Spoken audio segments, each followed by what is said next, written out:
Hello everyone. मेरा नाम है Sandeep Das Gupta and welcome to अचीवर्ली। आज हम लोग के करंट अफेयर सेशन का टॉपिक है India fifth generation AMCA fighter jet. इसका पीडीएफ आपको मेरे टेलीग्राम चैनल पे मिल जाएगा। टेलीग्राम चैनल का लिंक आपको इस वीडियो के डिस्क्रिप्शन बॉक्स में मिल जाएगा। अगर आपको कुछ डाउट हो तो आप मुझसे कमेंट्स में पूछ सकते हैं या फिर इंस्टाग्राम पे पूछ सकते हैं। इंस्टाग्राम का लिंक भी आपको इस वीडियो के डिस्क्रिप्शन बॉक्स में मिल जाएगा। तो चलिए अब आज का लेक्चर शुरू करते हैं। ये टॉपिक न्यूज में क्यों है? क्योंकि कैबिनेट कमिटी ऑन सिक्योरिटी ने भारत के fifth generation multi role fighter jet advanced medium combat aircraft AMCA को डिजाइन और डेवलप करने के लिए 15,000 करोड़ रुपए के प्रोजेक्ट को मंजूरी दे दी है। Defence research and development organisation यानी डीआरडीओ के अंडर एरोनॉटिकल डेवलपमेंट एजेंसी इस प्रोग्राम को एग्जीक्यूट करने वाली और एयरक्राफ्ट को डिजाइन करने वाली नोडल एजेंसी होगी और हिंदुस्तान एरोनॉटिक्स लिमिटेड इसको मैन्युफैक्चर करेगा। ये एयरक्राफ्ट भारत को उन ग्रुप ऑफ कंट्रीज के साथ खड़ा कर देगा जिनके पास अपने खुद के फिफ्थ जनरेशन फाइटर एयरक्राफ्ट हैं। सिर्फ कुछ ही देशों के पास fifth generation stealth fighter aircraft हैं। इस लिस्ट में यूएसए के F-22 रैप्टर और F-35A लाइटनिंग 2 हैं। चाइना का J-20 माइटी ड्रैगन है और रशिया का सुखोई Su-57 है। अब हम कैबिनेट कमिटी ऑन सिक्योरिटी के बारे में समझते हैं। देखिए, cabinet committee on security government of India की एक कैबिनेट कमिटी है जो नेशनल सिक्योरिटी बॉडीज में ऑफिसर्स के अपॉइंटमेंट के मामले में एपेक्स बॉडी की तरह काम करती है। डिफेंस पॉलिसी एंड एक्सपेंडिचर और भारत के सिक्योरिटी के सभी मैटर्स में इंपॉर्टेंट डिसीजन भी लेती है।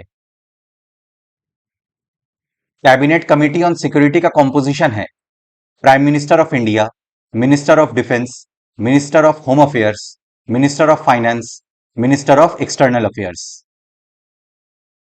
अब हम एरोनॉटिकल डेवलपमेंट एजेंसी के बारे में समझते हैं। देखिए, एरोनॉटिकल डेवलपमेंट एजेंसी एक गवर्नमेंट एजेंसी है जो इंडियन एयरफोर्स और इंडियन नेवी के लिए लाइट कॉम्बैट एयरक्राफ्ट यानी एलसीए प्रोग्राम को डिजाइन और डेवलप करती है। एडीए भारत के मिनिस्ट्री ऑफ डिफेंस के department of defence research and development का हिस्सा है। हिंदुस्तान एरोनॉटिक्स लिमिटेड भारत में एक public sector aerospace and defence company है। इसकी स्थापना बेंगलुरु में 23 दिसंबर 1940 को हुई थी और यह दुनिया की one of the oldest and largest aerospace and defence manufacturer है। अब हम फिफ्थ जनरेशन फाइटर जेट्स के बारे में समझते हैं। देखिए, fifth generation fighter jets air to air combat और ग्राउंड अटैक जैसे range of missions carry out कर सकते हैं। इनको स्पेशली डिजाइन किया जाता है और इसमें इंजन इसके बॉडी के अंदर होता है ताकि इसके हीट सिग्नेचर को छुपाया जा सके। अब हम advanced medium combat aircraft AMCA के फीचर्स को समझते हैं। पहला फीचर है स्टेल्थ। इसमें एडवांस्ड स्टेल्थ फीचर्स होंगे जिससे एनिमी रडार में डिटेक्शन को अवॉइड किया जा सकेगा और इसमें 25 टन का ट्विन इंजन भी होगा। सेकंड फीचर है फ्यूल एंड वेपन्स। ये एयरक्राफ्ट बड़ा होगा। इसमें 6.5 टन कैपेसिटी का एक हिडन इंटरनल फ्यूल टैंक भी होगा। इसमें रेंज ऑफ वेपन्स होंगे जिसमें इंडिजीनियस वेपन्स भी शामिल होंगे। थर्ड फीचर है इंजन। एएमसीए एमके 1 वेरिएंट में 90 किलोन्यूटन का यूएस बिल्ट जीई 414 इंजन होगा, जबकि ज्यादा एडवांस्ड एएमसीए एमके 2 वेरिएंट में ज्यादा पावरफुल 110 किलोन्यूटन का इंजन होगा, जिसे फॉरेन डिफेंस मेजर और डीआरडीओ के गैस टरबाइन रिसर्च एस्टैब्लिशमेंट के कोलैबोरेशन से इंडिजीनियसली बनाया जाएगा। अब हम इसके डेवलपमेंट टाइमलाइन को समझते हैं।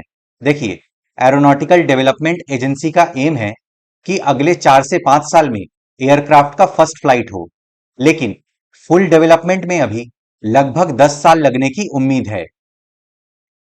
हिंदुस्तान एरोनॉटिक्स लिमिटेड द्वारा एयरक्राफ्ट के मैन्युफैक्चरिंग से पहले 5 प्रोटोटाइप्स बनाए जाएंगे। एयरक्राफ्ट के मैन्युफैक्चरिंग में प्राइवेट इंडस्ट्री के भी शामिल होने की उम्मीद है। तो फ्रेंड्स, इसी के साथ हम लोगों का आज का लेक्चर समाप्त होता है। मैं आशा करता हूं कि आपको सब कुछ समझ में आ गया होगा। अगर आपको फिर भी कुछ डाउट है तो आप मुझसे कमेंट्स में पूछ सकते हैं या फिर इंस्टाग्राम पे पूछ सकते हैं।